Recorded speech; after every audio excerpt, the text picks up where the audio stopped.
First allotment കഴിഞ്ഞു. നിങ്ങൾക്ക് പലർക്കും പല സ്കൂൾ അഡ്മിഷനൊക്കെ കിട്ടിയിട്ടുണ്ട്.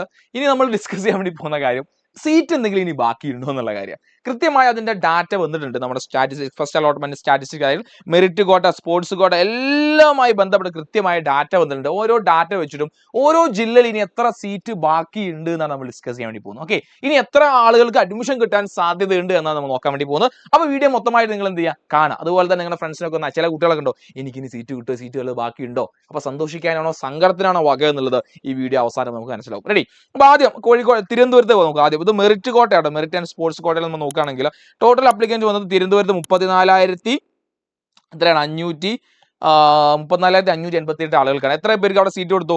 അവിടെ ടോട്ടൽ സീറ്റ് 22,775 വിദ്യാർത്ഥികൾക്ക് ഫസ്റ്റ് അലോട്ട്മെന്റോട് കൂടി നമ്മൾ അലോട്ട്മെന്റ് കൊടുത്തു. ഇനി അവിടെ 3,500ഓളം സീറ്റ് അവിടെ ബാക്കിയുണ്ട് തിരുവനന്തപുരത്തുകാരോട്. അപ്പം നിങ്ങൾക്ക് അവിടെ 3,500 സീറ്റാണ് മെറിറ്റ് ബേസിൽ നിങ്ങൾക്ക് അവിടെ ബാക്കിയുള്ളത്. റെഡി? ഇനി കൊല്ലമാണെങ്കിലോ, കൊല്ലത്ത് ബാക്കിയുള്ളത് 3,066 സീറ്റാണ് കൊല്ലം ജില്ലയിൽ ബാക്കിയുള്ളത്. ഇനി പത്തനംതിട്ടയാണെങ്കിൽ 1,707 സീറ്റ് ഇനി ബാക്കിയുണ്ട്. ഇനി ആലപ്പുഴ ആണെങ്കിൽ 3,234 സീറ്റ് ഉണ്ട്.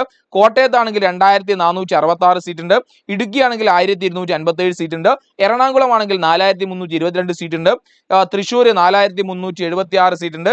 ഇനി തൃശ്ശൂർ കഴിഞ്ഞാൽ പാലക്കാട് 4,740, കോഴിക്കോട് 7,513 സീറ്റ് കോഴിക്കോട് ബാക്കിയുണ്ട്. കോഴിക്കോട് ആകെ അലോട്ട് ചെയ്ത സീറ്റ് എത്രടാ? 31,245 അതിൽ എത്ര 31,496 സീറ്റ് ഓൾറെഡി കുട്ടികൾക്ക്, വിദ്യാർത്ഥികൾക്ക് എന്ത് സീറ്റ് കൊടുത്തിട്ടുണ്ട്. ഇനി എത്രയാ? ഇനി ബാക്കിയുള്ളത് 7,513 കുട്ടികൾക്കുള്ള സീറ്റ് അവിടെ ബാക്കിയുണ്ട്. ഇനി അതുപോലെ തന്നെ മലപ്പുറം ആണെങ്കിൽ മലപ്പുറത്ത് ഇനി എത്ര 36,000ഓളം വരുന്ന കുട്ടികൾക്ക് സീറ്റ് കൊടുത്തിട്ടുണ്ട്. ഇനിയുടെ ബാക്കി ആകെയുള്ളത് 13,814 സീറ്റ് അവിടെ ബാക്കിയുണ്ട്. ഇനി അതുപോലെ തന്നെ വയനാട് 1,700 സീറ്റ് വയനാട് ബാക്കിയുണ്ട്. 8,138 seat Kannur, 4,157 seat Kasaragod. All over കേരളത്തിൽ ഇന്നിപ്പോ ടോട്ടൽ സീറ്റുകളിൽ 64,117 +1 സീറ്റുകൾ ഇനി ബാക്കിയുണ്ട്. അതായത് അടുത്ത അലോട്ട്മെന്റുകളിലായിട്ട് വിദ്യാർത്ഥികൾക്ക് കിട്ടും. ഓക്കെ, ഇനി ഇതാണ് കറക്റ്റ് സ്റ്റാറ്റിസ്റ്റിക്സ് എങ്കിലും ഇതിൽ ചെറിയ വ്യത്യാസം, അതായത് സീറ്റ് കൂടാനുള്ള സാധ്യത കൂടുതലാണ്. കാരണം ഇവിടെ നമുക്ക് കിട്ടിയ അലോട്ട്മെന്റ് കൊടുത്ത ലിസ്റ്റ് പ്രകാരം എനിക്ക് മനസ്സിലാക്കാൻ കഴിയുന്ന ഒരു കാര്യം, ഇപ്പൊ നമ്മൾ ഒരു കുട്ടിക്ക് ഒരു സ്കൂൾ അലോട്ട്മെന്റ് നിന്ന് കിട്ടിയായിരിക്കും. ചിലപ്പോൾ ഒരു സ്കൂൾ ചിലപ്പോൾ ഒരു കുട്ടിക്ക് ചിലപ്പോൾ ഒന്നിലധികം സ്കൂളുകളിൽ അലോട്ട്മെന്റ് കിട്ടിയിട്ടുണ്ടായിരിക്കാം അല്ലെ. അപ്പൊ ആ കുട്ടി എല്ലാ സ്കൂളും കുട്ടിക്ക് ജോയിൻ ചെയ്യാൻ കഴിയില്ല. കുട്ടിക്ക് ഇഷ്ടമുള്ള സ്കൂളിൽ ആ കുട്ടി ജോയിൻ ചെയ്ത് കഴിഞ്ഞാൽ ബാക്കിയുള്ള സ്കൂളുകളൊക്കെ വേക്കന്റ് ആയി. അപ്പൊ അവിടെ എന്തായാലും ചെറിയ, അതായത് ഈ 64,117 എന്ന സീറ്റ് കൂടാനെന്നല്ലാതെ കുറയാനുള്ള ഒരു സാധ്യത നമുക്ക് എന്ത് ചെയ്യുന്നില്ല, അവിടെ കാണാനില്ല. ഓക്കെ, അപ്പൊ ഇത് വെച്ച് നമുക്ക് നോക്കുമ്പോൾ ഇനി അടുത്ത സെക്കൻഡ് അലോട്ട്മെന്റ് വരുമ്പോൾ മിക്കവാറും നിങ്ങളുടെ മെജോറിറ്റി വിദ്യാർത്ഥികൾക്കും അഡ്മിഷൻ കിട്ടാനുള്ള സാധ്യത എന്തുണ്ട്, അവിടെ വരുന്നുണ്ട്. റെഡി?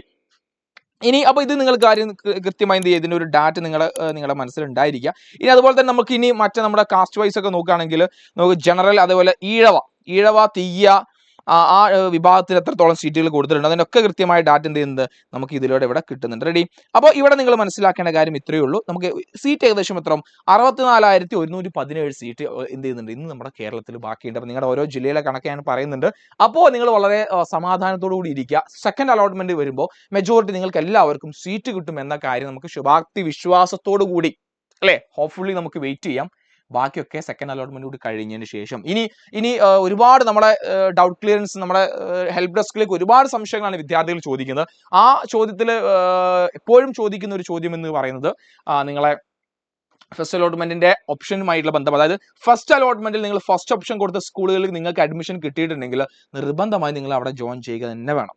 ഓക്കെ, അതായത് നിങ്ങൾക്ക് കിട്ടിയ ഇത് ഫസ്റ്റ് ഓപ്ഷൻ കൊടുത്ത സ്കൂളാണ്, ഏറ്റവും ടോപ്പിലുള്ള സ്കൂളാണ് കിട്ടിയെങ്കിൽ നിങ്ങൾ വെയിറ്റ് ചെയ്യണം. ഇനി 2 or 3 ഓപ്ഷൻ ആണെങ്കിൽ താഴോട്ടുള്ളതൊക്കെ ക്യാൻസൽ ആയി പോകും. പിന്നെ അതിന് മുകളിലേക്കുള്ള സ്കൂൾ മാത്രമേ നിലവിലുണ്ടാവുള്ളൂ. എഡിറ്റ് ചെയ്യാൻ കഴിയുമെന്ന് ചോദിച്ചു കഴിഞ്ഞാൽ ഫസ്റ്റ് അലോട്ട്മെന്റ് കഴിഞ്ഞതിന് ശേഷം എഡിറ്റ് ഓപ്ഷനുടെ സ്കൂളിന്റെ ഓപ്ഷൻസ് എന്ത് ചെയ്യാൻ സാധിക്കും, ചേഞ്ച് ചെയ്യാൻ വേണ്ടി സാധിക്കും. ഓക്കെ, അപ്പോൾ ഇത്തരം കാര്യങ്ങളാണ് ഒരുപാട് സംശയങ്ങളായിട്ട് ചോദിച്ചത്. ബാക്കി സംശയങ്ങൾ കൃത്യമായ മറുപടി അവിടെ നിന്ന് വരുന്നുണ്ട്. അപ്പോൾ എന്തെങ്കിലും ഡൗട്ട് ഉണ്ടെങ്കിൽ നിങ്ങൾ ആ നമ്പർ, ആ താഴെ പിന്നെ വെക്കുന്ന ആ നമ്പർ, അത് നിങ്ങൾക്ക് എന്ത് ചെയ്യാം ഹെൽപ്പ് ഡെസ്ക് പോലെ ഡൗട്ട് കാര്യങ്ങൾ ക്ലിയർ ചെയ്യാൻ വേണ്ടി സാധിക്കും. ഓക്കെ, അപ്പോൾ ഹോപ്പ്ഫുള്ളി വെയിറ്റ് ചെയ്യാം. നമുക്ക് സെക്കൻഡ് അലോട്ട്മെന്റ് നമുക്ക് വെയിറ്റ് ചെയ്യാം. നമുക്ക് വളരെ ഹോപ്പ്ഫുള്ളി വെയിറ്റ് ചെയ്യാം. എന്തായാലും കിട്ടുമെന്ന ശുഭ പ്രതീക്ഷയിൽ എന്ത് ചെയ്യാൻ നിൽക്കട്ടെ. നിങ്ങൾ ആഗ്രഹിച്ച സ്കൂളൊക്കെ സീറ്റ് കിട്ടരുതെന്ന് ഞാൻ എന്ത് ചെയ്യാൻ ആശംസിക്കുകയാണ്. സോ അടുത്തൊരു വീഡിയോയിൽ കാണാം. Thank you so much. By.